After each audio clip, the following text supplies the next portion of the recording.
If you're planning to apply for a green card or you're already somewhere in the process, what you're about to hear could make or break your journey. Starting October 1 ST 2025, USCIS is rolling out some of the most significant changes we've seen in years. We're talking higher fees, stricter documentation rules, tougher interviews, and a shrinking margin for error. One wrong move, one outdated form, one missed deadline, and your application could be denied or delayed for months. In this video, I'm going to break down exactly what's changing, how it affects you, and what you must do now to protect your chance at permanent residency in the US. If you think you know the rules, think again, because your green card journey might be about to change. Let's get into it. One of the biggest changes coming is the increase in USCIS filing fees. Across the board, forms are getting more expensive. For instance, the Form I-130, which is used to petition for a family member, will now cost $675, up from the previous $535. The Form I-485, which is your application to adjust status and become a lawful permanent resident, is going up to $1,540, including biometrics. Even the N-400, which is the application for naturalization, is increasing to $810. If you're filing for a work permit using Form I-765, get ready to pay $555. These fee increases aren't optional. After October 1, 2025, if you submit an application with the old fee amounts, your application will be rejected. No exceptions. This is one of those changes that people often overlook until it's too late. Filing just one day late could cost you hundreds more and delay your process by weeks or even months.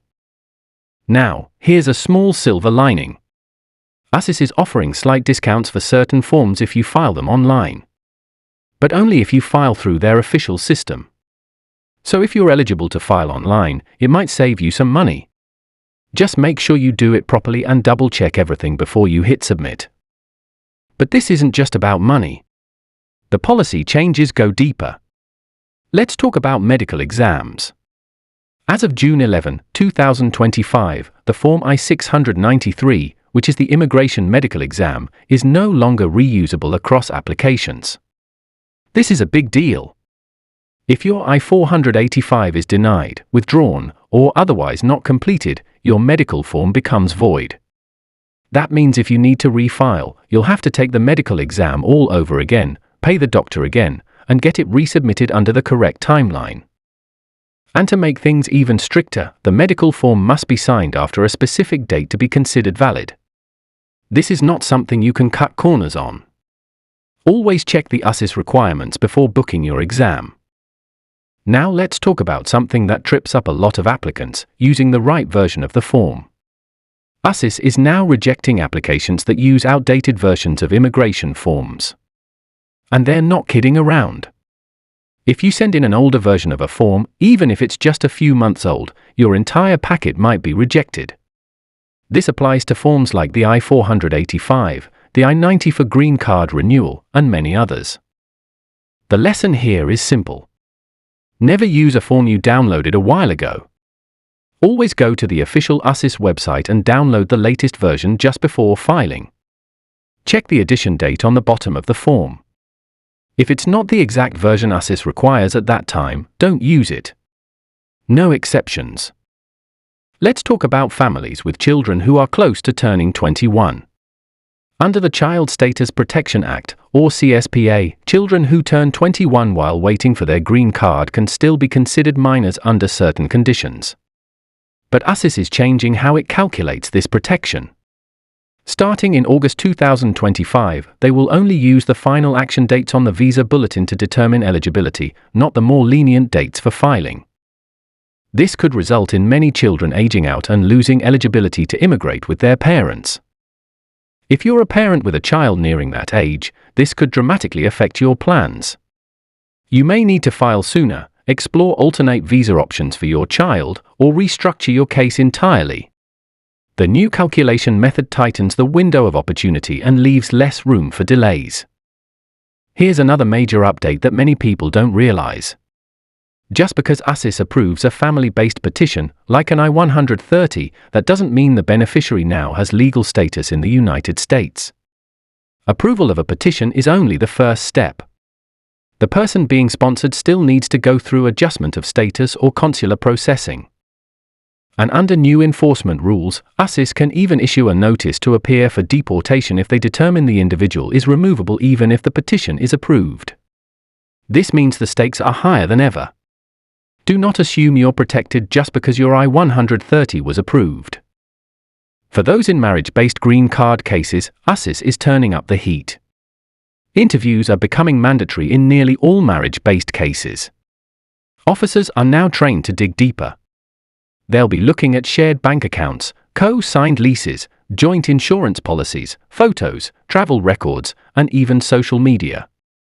If they suspect fraud, inconsistencies, or that the marriage is purely for immigration purposes, they will deny the case. But it's not just about proving the marriage is real. If the sponsoring spouse has a history of filing previous spousal petitions that failed or show signs of fraud, that can trigger extra scrutiny. In some cases, it may even result in disqualification. So it's critical to document your relationship in as much detail as possible and be prepared for tough interviews. Now here's a change that stirred a lot of debate. USCIS officers are now authorized to screen applicants for anti-American behavior. This includes attitudes that could be interpreted as hostile to U.S. values or ideology. The government hasn't clearly defined what qualifies as anti-Americanism, but it includes affiliations, statements, or actions that suggest an applicant could be a security concern. This could range from political posts on social media to past associations with controversial groups. It's vague, and that's what makes it risky. Applicants are advised to be cautious about public content and digital footprints that could be misinterpreted. Here's a major development most people aren't talking about. USCIS now has its own enforcement arm with arrest authority. They're hiring armed officers who can issue warrants, detain individuals, and enforce immigration violations. This means that USCIS is no longer just a paperwork agency. It's becoming more like an immigration police force. If they suspect fraud, deceit, or ineligibility, they can take enforcement action on the spot. This is especially important for people who think they can bend the rules, omit details, or game the system. USCIS now has the teeth to investigate and act. Let's shift to naturalization. If you're applying for U.S. citizenship, the process is also becoming more intensive. While the basic requirements haven't changed, things like good moral character, continuous residence, and passing the English and civics tests, the background checks have grown deeper. USCIS is looking further into an applicant's past, including international travel history, employment records, and yes, even social media presence. If there's any hint of misrepresentation or fraud in your immigration past, it can come back to haunt you during the citizenship process. And here's something subtle but important. Renewing your green card through Form I-90 used to be routine. Not anymore. Now USCIS uses this process to evaluate whether you've truly maintained your residence in the U.S. They're checking how often you traveled abroad, whether you maintain ties to the U.S., and whether your conduct reflects an intent to stay. If they think you abandoned your residency, they can deny your renewal and initiate removal proceedings. All of this fits into a larger trend. USCIS is using more digital tools than ever. They're checking your public records, social media profiles, and other digital traces. If your online activity tells a different story than your application, you may have a problem.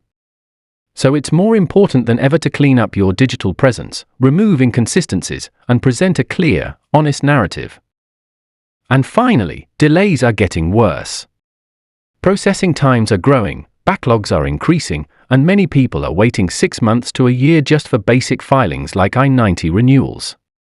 If you're expecting a quick turnaround, you may be disappointed. This makes it even more critical to plan ahead, file early, and avoid mistakes that could lead to rejections or restarts. So where does that leave you? Here's your action plan. First, file before October 1 if you can. You'll save money and possibly avoid stricter standards. Second, always use the latest form version. Never trust a download from months ago. Third, get a fresh medical exam timed to your filing date. Don't assume you can reuse an old one. Fourth, if you're applying through marriage, prepare deep documentation and expect a tough interview. Fifth, if you have a child turning 21 soon, re-evaluate their eligibility under the new rules. Sixth, audit your social media and online activity. Make sure nothing